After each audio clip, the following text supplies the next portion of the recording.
What I've done to make it less rare, to make it easier for you to be radically candid, is to name the quadrants where you fail on one dimension or another, with some emotionally charged language.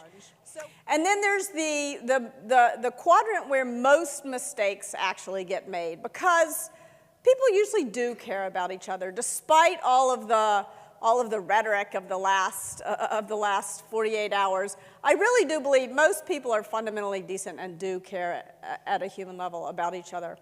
And when you care so much about somebody that you fail to challenge them, I call it ruinous empathy, right? So those are the mistakes that you can make in either political discourse or giving feedback at work. Now, in order to motivate each of these quadrants, I'm just going to tell you a few quick stories. Last but not least, ruinous empathy, the quadrant where most of us make most of our mistakes. To explain what I mean by ruinous empathy, I'm going to describe probably the most painful moment in my career. I had just hired this guy, Bob. I really liked Bob a lot. He was funny, he was quirky. We were having one of those management offsites and playing a ridiculous management get-to-know-you game that nobody dared say this is a waste of time. Bob finally said, why don't we just go around the table and confess what candy our parents used when potty training us? Weird, but fast. Then, weirder yet, we all remembered Hershey's Kisses. And for the next 10 months, every time there was a tense moment in a meeting, Bob would whip out just the right piece of candy for the right person at the right moment. So he endeared himself to all of us. There was just one problem with Bob. His work was terrible.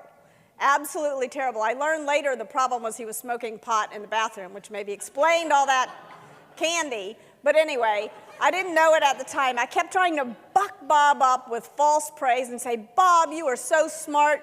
This is not quite there yet, but I know you can do it. And he had no idea how bad things were until 10 months later it became clear to me that if I did not fire Bob, I was going to lose half my team. And when I sat down and told Bob, explained Bob the situation, when I finished, he pushed his chair back from the table. He looked right at me and he said, why didn't you tell me? And as that question is going around in my head with no very good answer, he said, why didn't anyone tell me? I thought you all cared about me. And I realize I'm having to fire Bob now because of mistakes that I made, 6 really important mistakes.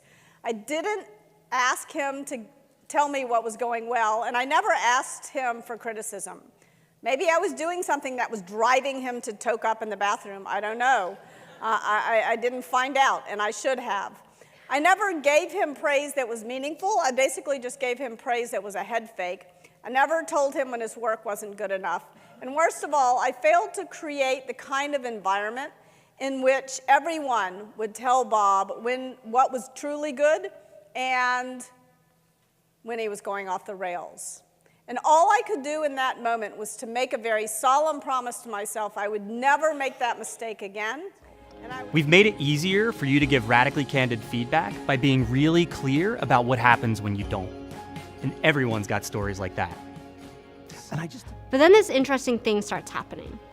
She would come to me all the time saying, oh, I'm so frustrated about our boss.